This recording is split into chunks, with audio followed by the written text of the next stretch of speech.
Hello, friends, and welcome back to another field trip. I'm Val, and today we're visiting one of the most unique museums you'll find anywhere in Idaho. Nestled in Pocatello, Idaho, the Museum of Clean takes something most of us rarely think about and turns it into a fascinating journey through history, innovation, creativity, and a surprising amount of fun. Now, when someone says they're going to a museum dedicated to cleaning, you might picture a room full of mops and buckets. But trust me, this place is much more than that. The Museum of Clean explores how people have kept their homes, workplaces, communities, and even entire civilizations clean throughout history. During my visit, I explored the museum's main floor, where I discovered everything from giant vacuum cleaners and unusual washing machines to handcrafted brooms from around the world. The staff were incredibly kind, welcoming, and helpful, making the experience even more enjoyable. And here's the fun part. I only explored the main level. The museum has additional floors and exhibits that I intentionally left for you to discover if you decide to visit yourself. Before we begin our tour, let's talk briefly about the man behind this remarkable museum. The Museum of Clean was founded by Don Aslett, a well-known cleaning expert, entrepreneur, author, and speaker. Over the years, he built a successful business and became famous for showing people that cleaning didn't have to be a dreaded chore. Instead, he promoted efficiency, organization, and taking pride in the spaces around us.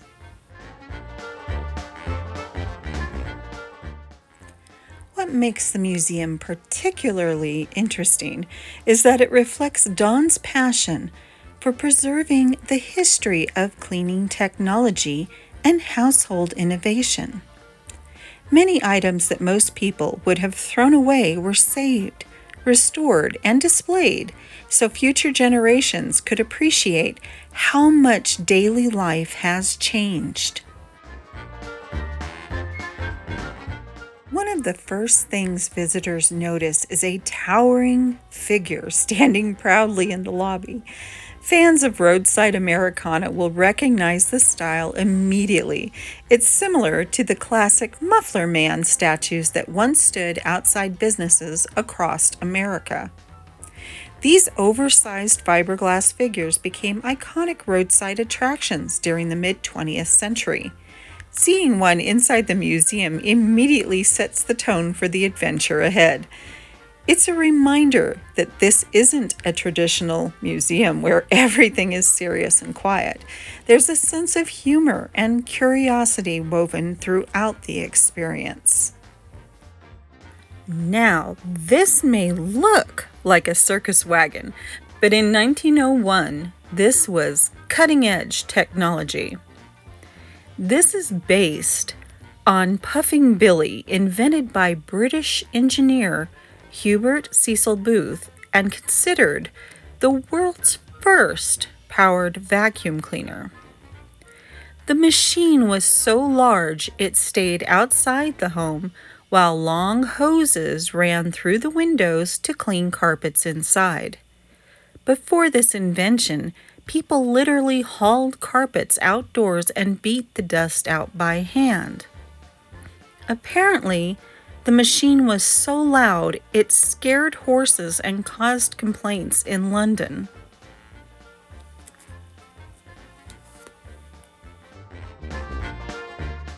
Today, we can vacuum an entire room in minutes. A century ago, even basic cleaning tasks often required far more effort, time, and manpower. The exhibit also serves as a wonderful photo opportunity and perfectly captures the museum's playful personality. One of my favorite surprises was discovering a collection of artistic sculptures featuring musical themes. What makes these pieces especially remarkable is that they were created using cleaning materials and cleaning-related objects. Even more impressive, they were created by the founder's brother, Larry Aslett, adding a personal family connection to the museum. The sculptures demonstrate how creativity can transform ordinary objects into works of art. Items that once had practical purposes suddenly become instruments, performers, and artistic expressions. As I walked through the display, I found myself stopping repeatedly to admire the craftsmanship and imagination involved.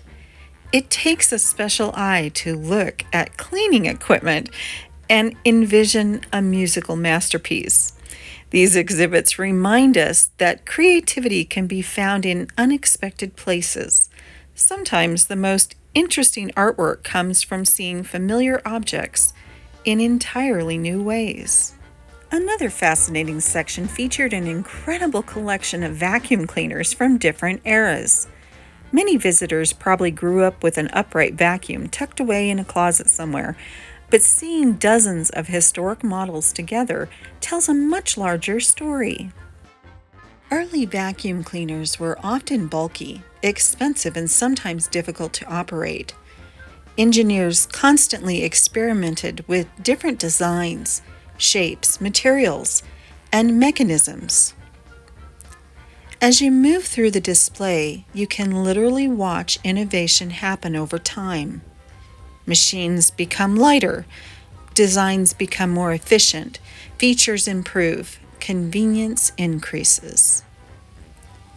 The collection serves as a timeline of household technology and demonstrates how inventors continuously work to make everyday life easier.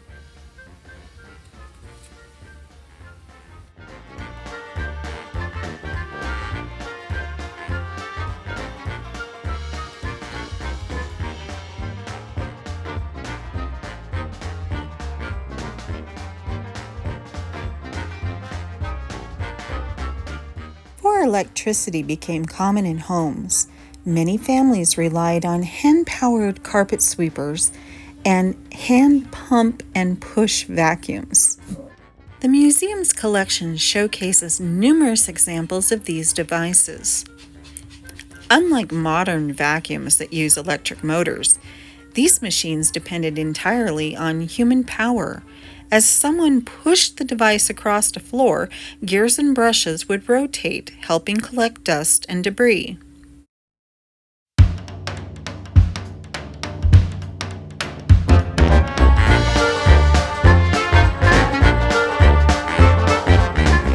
It's easy to overlook how revolutionary these inventions were at the time. For families living before widespread electricity, they represented a significant improvement over simply sweeping dust from one place to another. Looking at these machines, I couldn't help imagine generations of people using them daily to keep their homes tidy.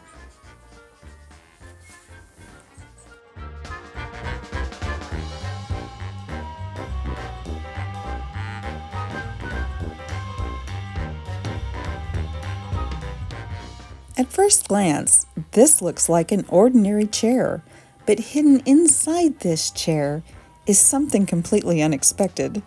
It's a vacuum cleaner. Mounted above the chair is a patent drawing that helps tell the story.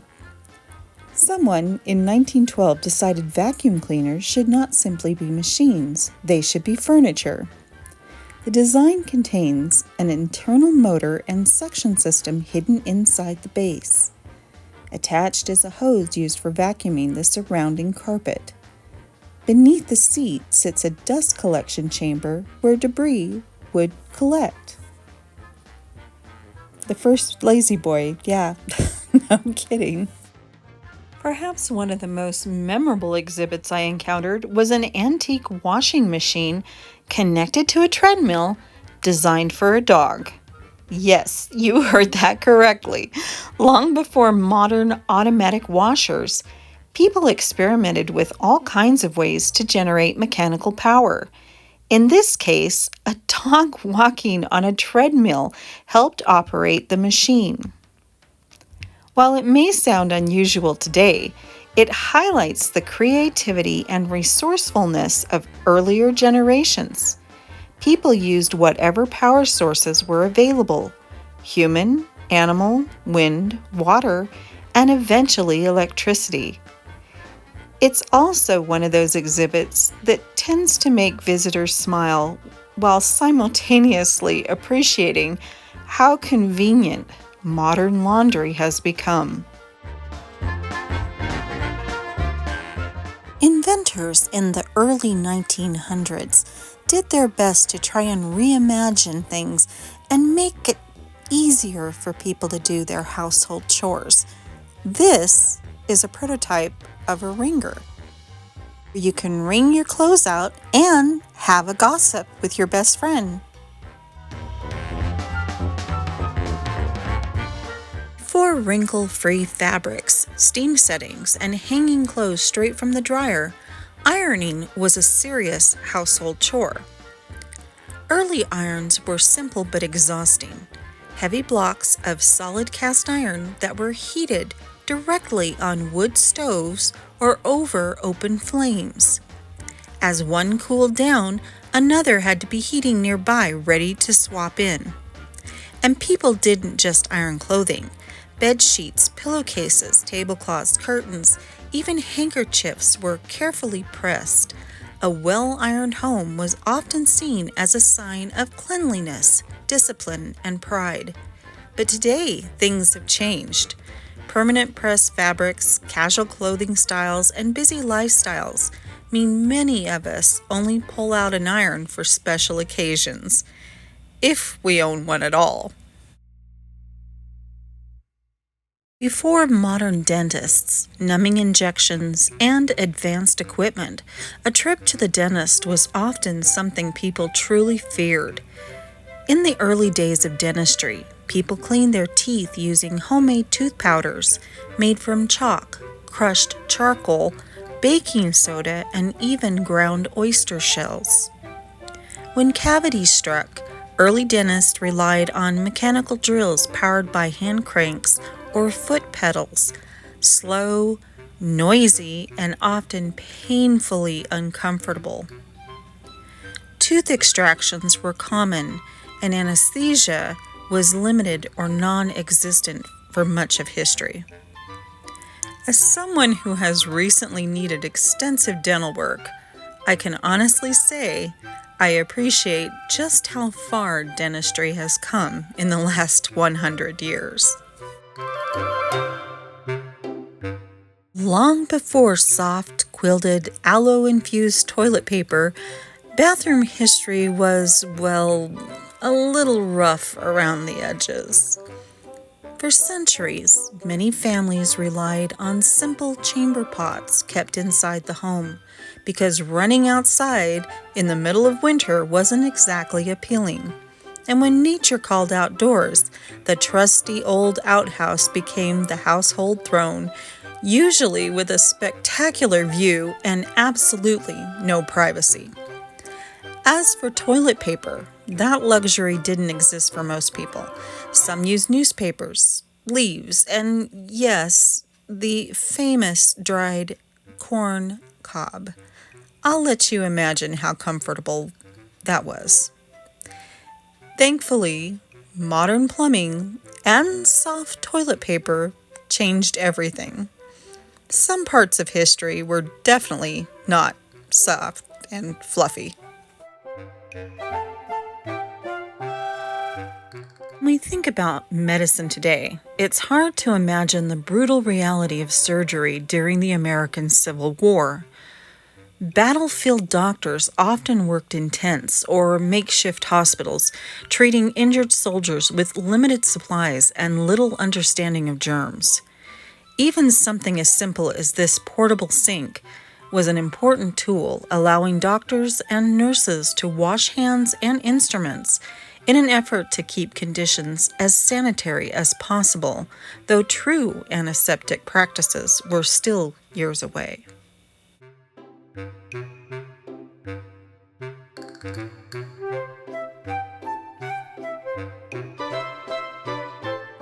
As ideas about cleanliness improved, soap became an everyday necessity.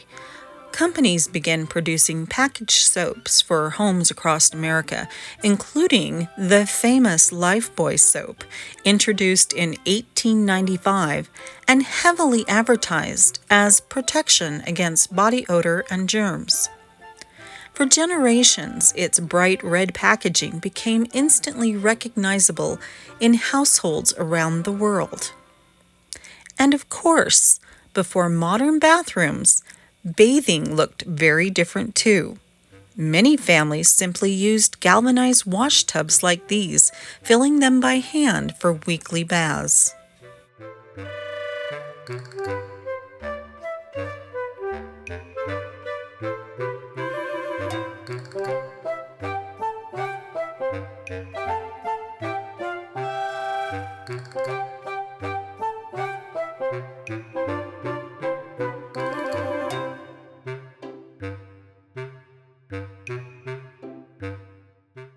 One display I found particularly interesting featured handcrafted brooms collected from different parts of the world. At first glance, a broom might seem like a simple object, but these examples reveal how different cultures adapted local materials and traditions to create tools suited for their environment. Some were made from natural grasses. Others incorporated branches, reeds, fibers, or materials specific to a region.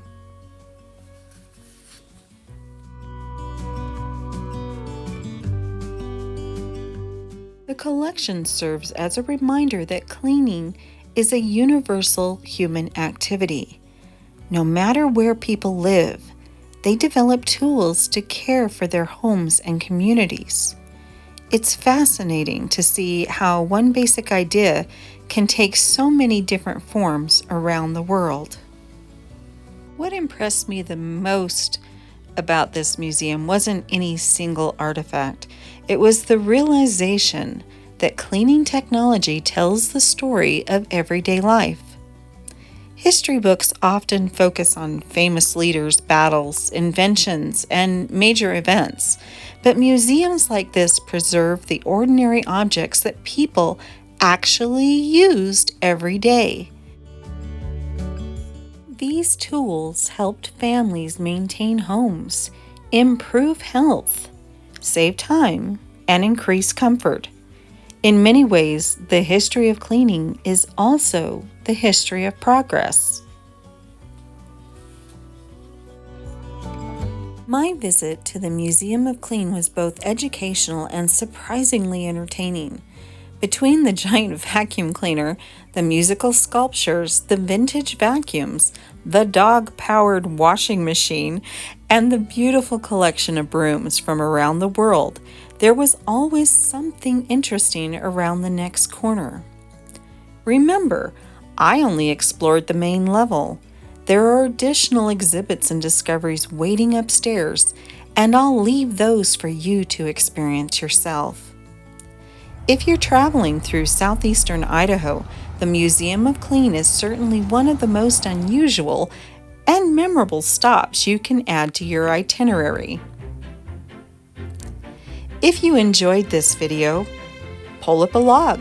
There's always room for one more at the campfire. Subscribe and join our welcoming community. Thanks for watching, everyone. Hope to see you again soon.